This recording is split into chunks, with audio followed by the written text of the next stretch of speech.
On this episode of Pitch Chris, live in a small town and only few options? What do you do? If you're a composer, how do you get producers to listen to your music? And moving up in the ranks, working hard as a PA, how do you do it?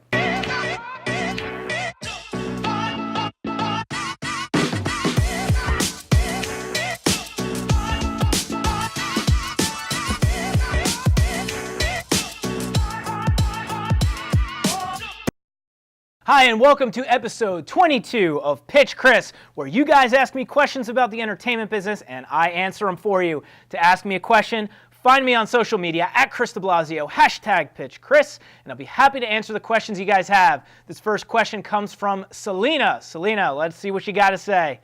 Hi, Chris. My name's Selena Fugate, and I'm an actress-singer who lives in Florence, Alabama. And I was just wondering, what do you do when you live in a small town and there aren't very many places you can get professional experience? Where do you go, and how do you find the connections? How do you get the jobs?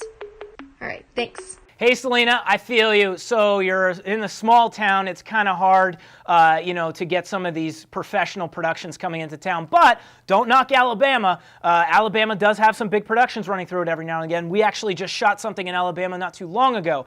But I'd recommend that if you're looking to get more productions, there's a lot of stuff going on here in Atlanta. Atlanta's not too far away from Alabama. But what I would recommend you doing in order to get, kind of wean your way into this market, set up meetings. Take a week, take 2 weeks if you can, and set up meetings with people in the industry out here. Make a couple of phone calls, set up some meetings, come up here for the day, meet with a bunch of people, right? And then build your contacts that way. If you enjoy the small town and you don't want to leave, you always have the option of creating your own content. There is a tremendous amount of people that are looking for new original content, and if you can go on YouTube or some of these other social media platforms and create your own content, you can stay in your own hometown and you can still do what you love doing. Hi Chris, and thank you for this opportunity.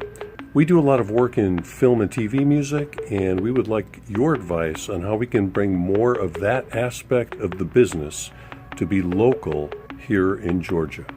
Thank you. Hey Mike, well first off, thank you for thinking local and growing the business here in the state of Georgia. So it's important for producers to know that having a composer or having music out of the state of Georgia is actually covered under the tax credits for the state of Georgia. So basically what you can do is you can meet producers and tell them, hey listen, not only are you going to get great music from me, but I'm also going to save you some money because it's covered under our tax incentives. So keep doing that and spreading the word and keep growing the film business right here in the great state of Georgia. Hey Chris, my name is Mike Spriggs. I've been a PA since last May.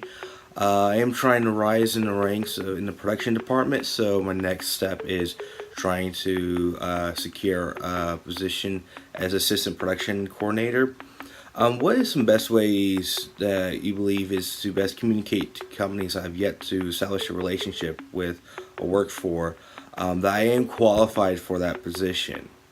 First off, thank you for being a hardworking PA, because a PA job is tough work, but it's needed on every single production. So what I would recommend to you is, since you already have work as a PA, do your work as a PA, work really hard in getting it done a little bit early, and then find your production coordinator that's working on set and talk to them, see if they need any help. Because what you're doing is you're building a relationship with the production coordinator that you never know where that's going to lead. If you're working really hard, he's going to love the work that you're doing. He may hire you on his next project as your APOC, right? Or he'll suggest that you go work for another company, right? He may be talking with other people in the industry.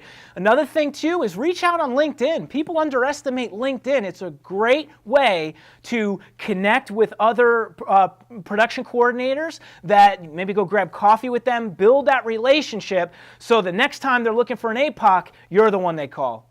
So that's all for today's episode. Thank you for all the questions you guys have. If you guys have a question about the entertainment business, find me on social media at Chris de Blasio, hashtag Pitch Chris, and I'll be happy to answer all the questions you guys have.